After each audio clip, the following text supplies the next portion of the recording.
Hi friends, today I'm going to talk about how design gives businesses a competitive advantage. You must have heard it's all about experience these days, right? It's the experience economy as defined back in 1999. And we are seeing the effects of experience economy all over. Though there are technological advances, experience of users is taking over products and services far and wide. From the old agrarian commodity based economies to the industrial goods economy to the service based economy, now we are moving rapidly into the experience based economy, right? So experience economy has multiple components. One of them is screen economy, which I'll talk to you in detail about in the next video. But right now, let's focus on how do businesses come up and how can they take advantage of design to build a differentiator or competitive advantage. In the last 15-20 years, we have seen that businesses have taken advantage of technology or technological innovations to differentiate. But these days, technology is available far and wide to anyone in the world at the same time. Therefore, the advantages of having one advanced technology over the other are reducing fast. The other aspect is that technological changes keep on happening and innovations in technology keep on happening at a very rapid pace and they replace old technologies. So the technological innovation based differentiator that businesses have change rapidly. Their effect is not really permanent. So what is more long lasting or permanent? It is the experience of users. And experience means creating or staging experiences for the users. That will give you competitive advantage. That will give businesses a long-term value and long-term advantage. Staging experiences, creating memorable experiences is quite possible through design thinking or user experience design. Now, if you've already done this and you already have a team or you're working with experienced UX designers, congratulations, you have taken the right step. But if you have not done so, please hear the next part of the video. You may ask, why should I do it?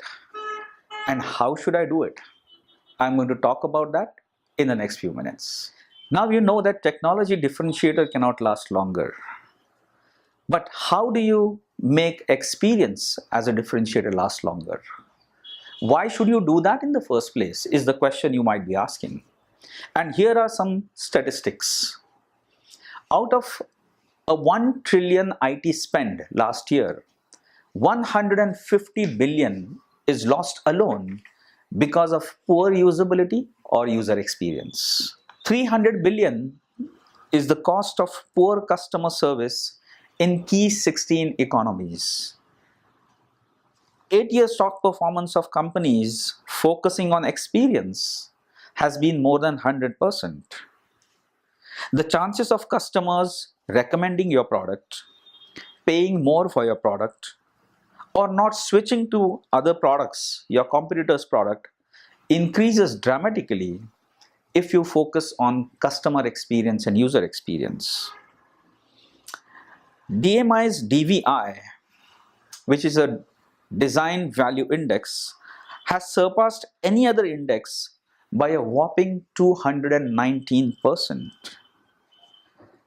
A study by the UK Council and the US Council has revealed that every dollar invested in design returns up to $100 back. These are real statistics by real people and real organizations that tell you the importance of having design or working with design teams. If you want to know how to do this, keep watching. So we talked about the importance of design in differentiating your business. We also talked about certain statistics and why you should do it. Now the question is how you should do it. The first and foremost thing is that no matter what your product, whether it's an enterprise product, a consumer product, or a product you use for productivity purposes, it does not matter. For each and every product, you can use design as a differentiator. The first and foremost thing is to focus on your users and customers. You have to know your users well. You need to know what their needs are, aspirations are, expectations are, likes, dislikes, motivations are from your product or the area of interest. How do you do that? Normally, you would think that I know everything about my users, but it may not be the right perception or what users really want. Do not have an inside-out approach, but actually use scientific methods and research to know deeply about your users. Treat them like human beings, look at them as a person, and then use scientific research methodologies to elicit all of these needs and expectations. User experience research, ethnography, certain types of surveys are a best way to know about these users. And not just what they feel, but also you have to observe what they do, what they say, and of course interpret what they feel. And this can be done effectively through user experience research. Create personas, experience journeys for these different types of users, and then your journey to take the next steps in design really begins. The next step, and very important, is to have clarity of your own self or your own business. Why are you doing this? Why am I employing a design firm?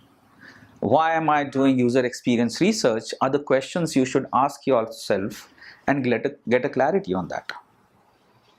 So define your business goals and the purpose and why. If you ask these questions, your business goals will get defined. Whether it's to increase conversions, increase productivity, reduce training costs, or improve any other metric is for you to decide. But have an internal discussion and know the why. Then it is important to know what it would cost and the time. It will be important to know the investments that you are going to make in a design activity, both in terms of time and cost. It's also critical to know who will take the responsibility. In a large organization, whether it's a bottom-up approach or a top-down approach. A top-down approach normally works where the management or the C-level people are convinced about the value of design. They have a clarity on the business goals, and then one of them can take the responsibility of taking design ahead. If you've already worked with designers or a design team, then you already know the benefits. But this is one of the last components of knowing who to work with and how do we work with them. Once you have these two things focused, clarity of business, clearly defined business goals that you want to achieve through design, and knowing about the users, clarity of users, knowing about their goals, their aspirations, needs, expectations, you need to marry these two together to create design or UX design. How do you do that? Basically, good UX design will drive the design based on very hard data. It's data-driven design. And this data could be from your business, from the user's goals, from analytics, from competitors, from the trends that are happening today. And then all of this mixed together, you will have an experience crafted or a design crafted that works well both for the business and for the users. It's very important to note that all of these inputs, most of them, would be qualitative in nature, and you must find the right kind of team or an agency to take this qualitative input and convert it into real quantitative designs. Just creating designs is not enough. That's the fourth step. The fourth step is testing your designs. And at various stages in your product life cycle, you should do 2 to 3 testings, which means that you can do a formative testing early on in the design, maybe a summative testing later part in the design, and then A/B testing just before you release.